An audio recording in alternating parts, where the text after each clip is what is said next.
the telehealth part of what you're talking about, are you going to have to receive some other kind of credential to be able to do that?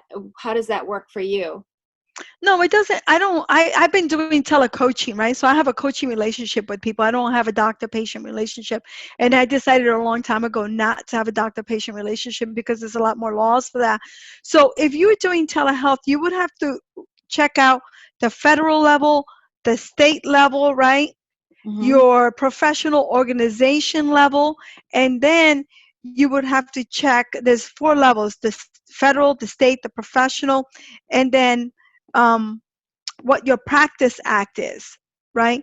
So say that you are you have to figure out, okay, where do I fit in? And then I have my team member call different types of insurance people yesterday to figure out what the insurance people are doing to figure out if we can get reimbursed for teleservices. Okay. And what a mess that was, Oh, because really? everything is evolving very quickly.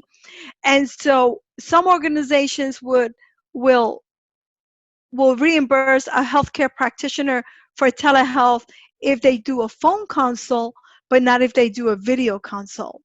Oh, wow. That's So crazy. yeah, so you really, if you're a healthcare provider, which is my area of specialty, you would have to call or the patient's individual insurance, find out what that law is. I mean, do you cover for this? Your service is social worker? Is it video? Right. How much do you pay? What are the codes that I can use? It's And then complicated. It's really it's complicated. more complicated than it needs to be, but when we're dealing with insurance companies, I mean, what do we expect? It's complicated before telehealth when you're dealing with Yeah. insurance. So now it's a different variable. And like you said, every day it's a moving target, I'm sure. So Wherever place you're coming from, whether you're a yoga instructor, whether you are a Pilates instructor, whatever it is, right now, I believe that we're being asked to be more creative with the way, yeah. not only do we express our services, but the way that we can make money.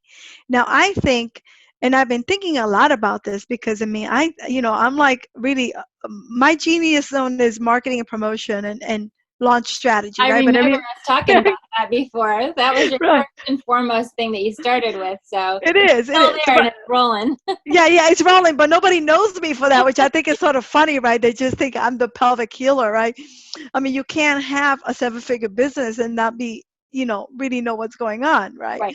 So, my challenge to the Latin community is to stop thinking micro. I think we're thinking too micro.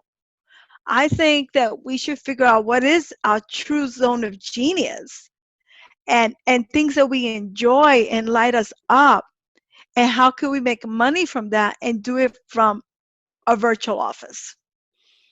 If we could all do that, we'd all be 100% happy. So And I think that we can do it. I think is that we have limiting beliefs that hold us back.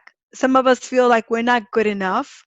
It is very difficult to be a Latina woman in the United States. I mean, I grew up with those feelings, and sometimes even I can get triggered. yeah, well, I agree with you. And I think to your point, if you were ever going to change roads and, like you said, pivot and do something different, yeah, you have time and there's nothing you can do except try and reinvent yourself.